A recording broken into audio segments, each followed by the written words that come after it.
నమస్కారం అందరికీ. ఇలుస్ట్రేటెడ్ రామాయణం 33 రోజుల యాత్రలో ఇవాళ 4వ అధ్యాయం. విదేహ దేశంని ఒక గొప్ప రాజు పాలించేవాడు.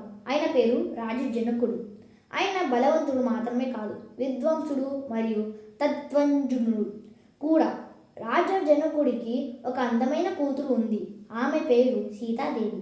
సీతాదేవి జన్మ కథ చాలా అద్భుతమైన కథ. ఒకరోజు యజ్ఞం కోసం భూమిని రాజజనకుడు స్వయంగా హలంతో దున్నప్పుడు ఆయనకి భూమి నుండి ఒక బాల కనిపించింది. ఆ బాల అందం మరియు తేజస్సులో మహాలక్ష్మిని కూడా మించిపోయింది. రాజజనకుడు చాలా సంతోషం పొంది ఆ బాలని ఇంటికి తీసుకెళ్లారు. తన రాణికి ఇచ్చారు.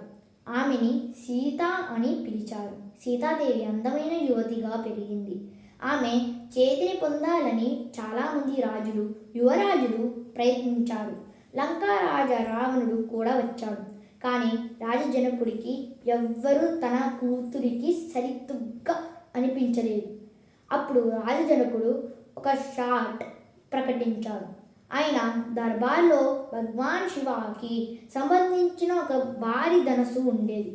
ఆ ధనస్సు ఎంత బరువైనది అంటే దాన్ని కదిలించడానికి కూడా చక్రాలు అవసరమయ్యాయి. ఆ ధనస్సుని ఎవరు ఎత్తగలిగి దారం కట్టగలడో ఆయన సీతా చేతిని పొందగలడు అని ప్రకటించాడు. ఒక్కొక్కరుగా చాలామంది రాజులు ప్రయత్నించారు. కానీ ఆ ధనస్సుని కదిలించడం కూడా ఎవరికి సాధ్యం కాలేదు. రావణుడు కూడా తన సంపూర్ణమైన బలం ప్రయోగించాడు. కానీ ఆ ధనస్సుని ఎత్తలేకపోయాడు. అవమానంతో అక్కడి నుండి వెళ్ళిపోయాడు. ఇలా సీతా స్వయంవరం ఇంకా సాగుతూ ఉంది. రేపు 5వ అధ్యాయంతో కలుద్దాం. 33 రోజుల రామాయణం యాత్ర కొనసాగుతుంది. Signing off.